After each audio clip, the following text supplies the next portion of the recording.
Advance current affairs. आज है 22 अप्रैल 2023, इसलिए 22 अप्रैल से करंट अफेयर्स के जितने भी इंपॉर्टेंट क्वेश्चन बन सकते हैं वो सारे आज हम यहाँ पर कवर करेंगे। तो हमारा आज का पहला क्वेश्चन क्या है, हाल ही में सिविल सर्विसेज डे कब मनाया गया। तो आप भी सिविल सर्विस की तैयारी कर रहे हैं, इसलिए आपको जानना बहुत ही ज़्यादा ज़रूरी है। तो कब मनाया गया, 21 अप्रैल 2023 को। अब बात करते हैं कि पहली बार कब मनाया गया था। तो देखिए, राष्ट्रीय सिविल सेवा दिवस पहली बार मनाया गया था 21 अप्रैल 2006 को। इस बार क्या हुआ है, इस बार प्रधानमंत्री नरेंद्र मोदी ने 16वें सिविल सर्विसेज डे पर दिल्ली के विज्ञान भवन पहुंचे हैं, जहां उन्होंने आईएएस अधिकारियों को संबोधित किया और कहा जो राजनीतिक दल सत्ता में आया है उस पर ध्यान रखें, वो टैक्स पेयर के पैसे का इस्तेमाल अपने दल के लिए कर रहा है या देश हित के लिए, यह आपको देखना होगा। सरदार पटेल जिस ब्यूरोक्रेसी को स्टील फ्रेम ऑफ इंडिया कहते थे उसे पूरा करना है। ब्यूरोक्रेसी से चूक हुई तो देश का धन लुट जाएगा। यह प्रधानमंत्री नरेंद्र मोदी ने देश के आईएएस अधिकारियों को निर्देश दिए हैं। देखिए, यहाँ पर अप्रैल महीने में जितने भी इंपॉर्टेंट डेज थे वो हम यहाँ पर एक बार रिवीजन करेंगे।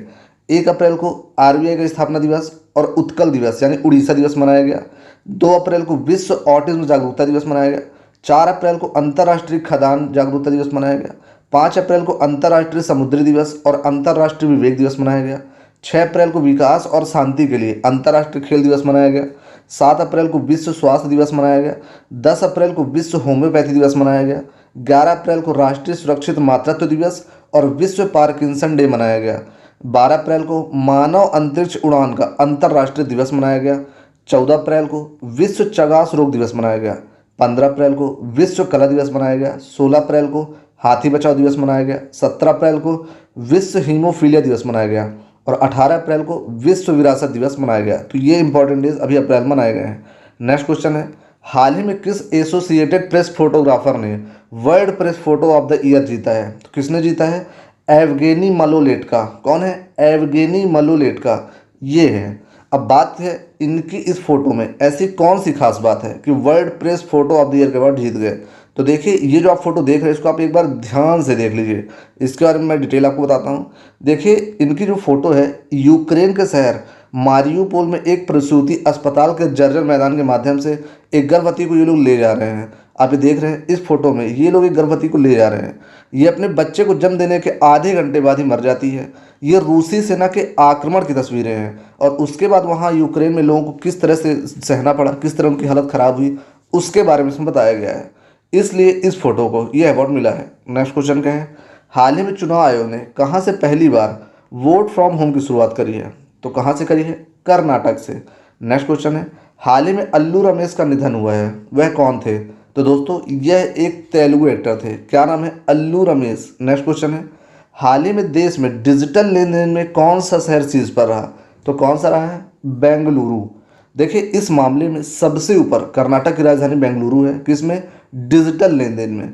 यहाँ 65 अरब डॉलर के 2.9 करोड़ लेन देन हुए। इसके बाद नई दिल्ली का स्थान है जहाँ 50 अरब डॉलर के 1.96 करोड़ लेन देन हुए। मुंबई में 49.5 अरब डॉलर के 1.87 करोड़ लेन देन और पुणे में 32.8 अरब डॉलर के 1.5 करोड़ लेन देन हुए हैं। अब कहाँ हुआ है, बेंगलुरु में। तो देखिए, बेंगलुरु में है तो कर्नाटक से रिलेटेड जो अभी तक मैंने आपको इंपॉर्टेंट क्वेश्चन बताए हैं वो मैं आपको बता देता हूँ। देखिए, भारत का पहला 3D प्रिंटेड डाकघर बेंगलुरु में खुलेगा। प्रधानमंत्री मोदी ने कर्नाटक में अंतर्राष्ट्रीय बिग कैट अलायंस शुरू किया है। इंडिया जस्टिस रिपोर्ट 2022 में कर्नाटक शीर्ष पर रहा। कर्नाटक ने 54 साल बाद संतोष ट्रॉफी जीती। प्रधानमंत्री मोदी ने कर्नाटक में शिवमोगा हवाई अड्डे का उद्घाटन किया। कर्नाटक सरकार ने अमृत नगरोत्थान योजना की घोषणा की, किसकी, अमृत नगरोत्थान योजना की। कर्नाटक के मुख्यमंत्री ने 108 नम्मा क्लिनिक लॉन्च किया। चलते हैं नेक्स्ट क्वेश्चन की ओर। हाल ही में केंद्र सरकार ने संपूर्ण भारत में कितने ईट राइट फूड स्ट्रीट की योजना बनाई है। तो कितने ईट राइट, 100 ईट राइट। अब यह ईट राइट क्या है, देखिए, ईट राइट इंडिया अभियान भारत सरकार और भारतीय खाद्य सुरक्षा और मानक प्राधिकरण की एक पहल है जो सभी भारतीयों के लिए सुरक्षित, स्वस्थ और टिकाऊ भोजन सुनिश्चित करने के लिए देश की खाद्य प्रणाली को बदलने के लिए है। अब बात करते हैं कुछ इंपॉर्टेंट करंट अफेयर्स की। डीजीसीए की रिपोर्ट के अनुसार दुनिया में सबसे ज़्यादा महिला पायलट कहाँ है, भारत में है। एरिक गारसेटी भारत में अमेरिकन एम्बेसडर नियुक्त हुए हैं। अभ्यास लॉ पेरोस के तीसरे संस्करण का आयोजन भारत के द्वारा किया गया। सिपरी की रिपोर्ट के अनुसार 2018-22 के बीच दुनिया का सबसे बड़ा आम इंपोर्टर कौन बना है, भारत बना है। नेक्स्ट क्वेश्चन है, हाल ही में किसने साथी पोर्टल और मोबाइल ऐप लॉन्च किया? तो किसने किया है? नरेंद्र सिंह तोमर ने। देखिए, किसान साथी पोर्टल राजस्थान सरकार द्वारा राजस्थान के किसान एवं पशुपालकों के साथ राजस्थान कृषि संबंधित स्कूल एवं कॉलेजों को अनेक सुविधा उपलब्ध कराने के उद्देश्य से शुरू की गई एक पोर्टल है, जिसका उद्देश्य किसानों को सरकारी विभाग से संबंधित लगभग सभी सेवाएं एवं राज्य सरकार द्वारा की गई सभी योजनाओं की जानकारी किसानों तक पहुंचाना है। नेक्स्ट क्वेश्चन है, हाल ही में आरबीआई ने एचडीएफसी बैंक के उप प्रबंध निदेशक के रूप में किसकी नियुक्ति को मंजूरी दी है? किसको दी है? कैजाद भरूचा। क्या नाम है? कैजाद भरूचा। ये एचडीएफसी के नए उप प्रबंध निदेशक बनेंगे। देखिए, आपको याद रखना है, फेमिना मिस इंडिया 2023 का खिताब नंदिनी गुप्ता ने जीता। कुमार मंगलम बिरला को business leader of the decade पुरस्कार मिला। नीलेश सांबरे ने मराठा उद्योग रत्न 2023 पुरस्कार जीता। सांख्यिकी की 2023 में अंतर्राष्ट्रीय पुरस्कार CR राव ने जीता। फ्रांस के सर्वोच्च नागरिक पुरस्कार से किरण नादर को सम्मानित किया गया।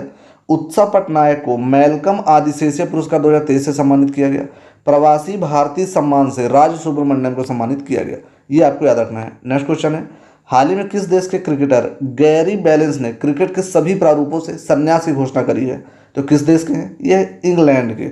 नेक्स्ट क्वेश्चन है, हाल ही में आरबीआई के द्वारा किस बैंक को विदेशी मुद्रा में डील करने के लिए मंजूरी दे दी गई है? तो किसको दी गई? एयू स्मॉल फाइनेंस बैंक अब ये विदेशी मुद्रा में डील कर सकेगा। नेक्स्ट क्वेश्चन है, हाल ही में किस देश ने फैंग्यून 3 उपग्रह लॉन्च किया? किसने किया है? चीन ने। कभी कभी आपको नाम देखकर ही समझ में आ जाता है कि इसका आंसर क्या होगा। फैंग्विन, ये कौन नाम रख सकता है? चीन ही रख सकता है, क्योंकि इंडिया ही नाम नहीं रखेगा, ऑस्ट्रेलिया नहीं रखेगा, अमेरिका नहीं रखेगा। इस तरह के ऑप्शंस हो तो आप यहाँ पर थोड़ा तर्क लगाकर दिमाग लगा सकते हैं। अब इसे किसने लॉन्च किया है? चीन ने। तो आपको चीन से क्या क्या याद रखना है? विश्व में मछली उत्पादन में चीन शीर्ष पर रहा है। चीन ने कोविड के खिलाफ पहला इनहेबल वैक्सीन लॉन्च किया है। चीन ने अपने अंतरिक्ष स्टेशन के लिए मैंगटियन नामक लैब मॉड्यूल लॉन्च किया है। वैज्ञानिक पत्रों के प्रकाशन में चीन शीर्ष पर रहा है। चीन ने अमेरिका में अपने दूत चिनगोंग को नया विदेश मंत्री बनाया है। चीन ने संचार उपग्रह झोंगसिंग 26 का प्रक्षेपण किया है। चीन की संसद में नए प्रीमियर के रूप में ली कियोंग की नामित किया गया है। किसको? ली कियोंग को नामित किया गया है। स्वनिर्मित अरबपतियों में चीन शीर्ष पर रहा है। ये सब आपको चीन से याद रखना है। नेक्स्ट क्वेश्चन है, हाल ही में एशियन इंफ्रास्ट्रक्चर इन्वेस्टमेंट बैंक अपना पहला विदेशी कार्यालय कहाँ खोलेगा? तो यह खोलेगा अबू धाबी में। यह कहाँ है? संयुक्त अरब अमीरात में। अबू धाबी में एशियन इंफ्रास्ट्रक्चर इन्वेस्टमेंट बैंक अपना पहला विदेशी कार्यालय खोलेगा। नेक्स्ट क्वेश्चन है, हाल ही में देश के किस राज्य में 2 दिवसीय बाजरा महोत्सव आयोजित किया गया? तो कहाँ किया गया? राजस्थान के जोधपुर में 2 दिवसीय बाजरा महोत्सव आयोजित किया गया। नेक्स्ट क्वेश्चन है, हाल ही में किस राज्य को 1963 में गठन के बाद पहली बार एक मेडिकल कॉलेज मिलेगा? तो किसे मिलेगा? नागालैंड को। अभी तक यहाँ पर एक मेडिकल कॉलेज नहीं है। नेक्स्ट क्वेश्चन है, हाल ही में मनरेगा के तहत श्रम दिवस उत्पादन में कौन सा राज्य शीर्ष पर रहा? तो कौन सा रहा है? राजस्थान। राजस्थान श्रम दिवस उत्पादन में शीर्ष पर रहा है। नेक्स्ट क्वेश्चन है, हाल ही में किस राज्य में पूर्वोत्तर का सबसे बड़ा बहुउद्देशीय इंडोर स्टेडियम बनाया जा रहा है? कहाँ बनाया जा रहा है? मेघालय के शिलांग में पूर्वोत्तर का सबसे बड़ा बहुउद्देशीय इंडोर स्टेडियम बनाया जा रहा है। नेक्स्ट क्वेश्चन है, हाल ही में मिगेल डियाज कानेल को दूसरे कार्यकाल के लिए किस देश के राष्ट्रपति रूप में चुना गया? किस देश में? क्यूबा में।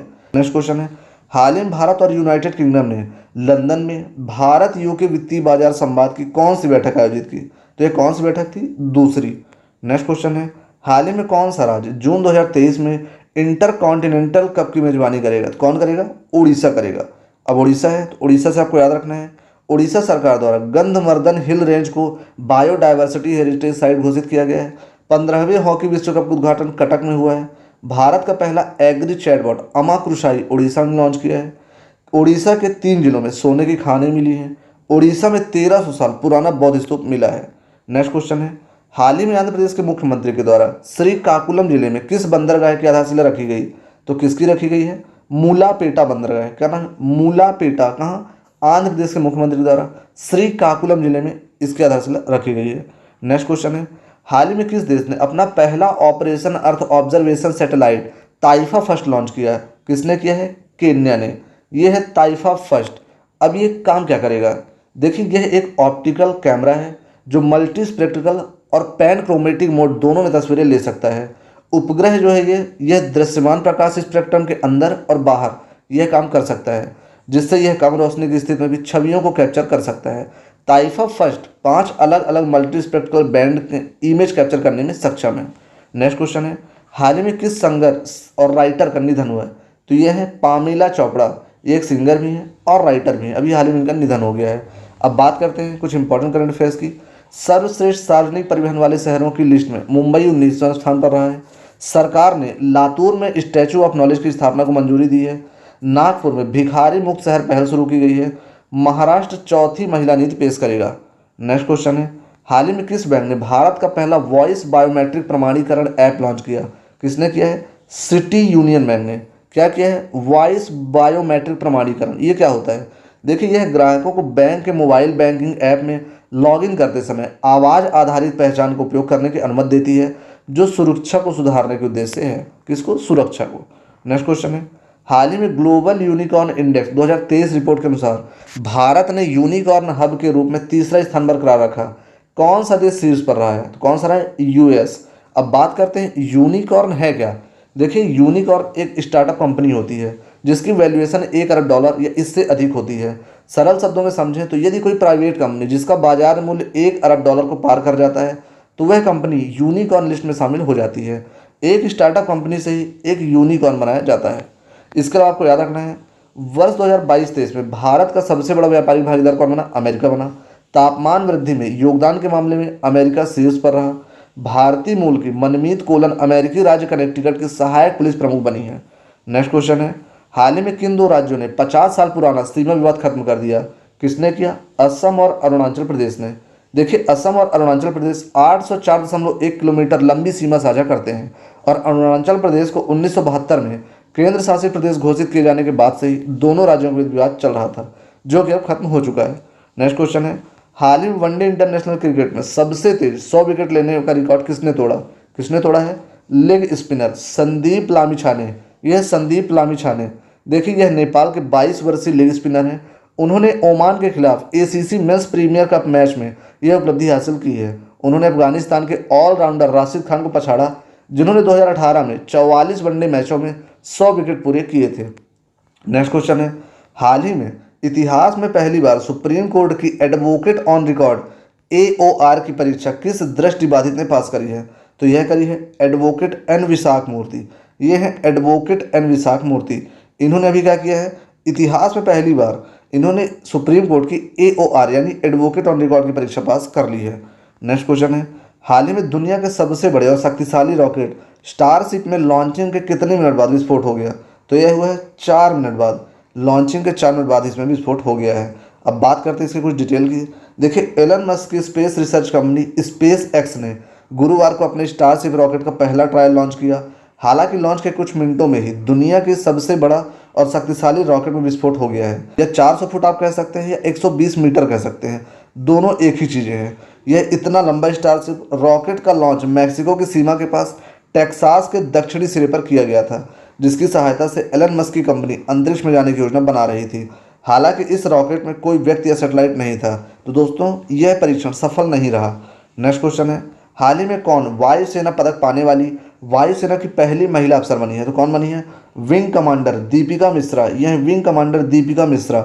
आज का हमारा आखिरी क्वेश्चन है, हाल ही में केंद्रीय नागरिक विमानन मंत्री ज्योतिरादित्य सिंधिया के अनुसार वर्ष 2023 तक देश के कितने हवाई अड्डों को कार्बन मुक्त करने का लक्ष्य रखा गया है? तो कितने हवाई अड्डों को?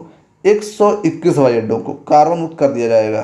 किसके अनुसार? केंद्रीय नागरिक व विमानन मंत्री ज्योतिरादित्य सिंधिया के अनुसार। तो दोस्तों, मुझे उम्मीद है कि वीडियो आपको पसंद आया होगा। तो वीडियो अगर आपको पसंद है, वीडियो को लाइक करें, चैनल को सब्सक्राइब करें और ज़्यादा से ज़्यादा लोग शेयर करें, ताकि ज़्यादा से ज़्यादा लोग मेरे शो का फ़ायदा उठा सकें। आपने भी इतना समय दिया उसके लिए बहुत बहुत धन्यवाद।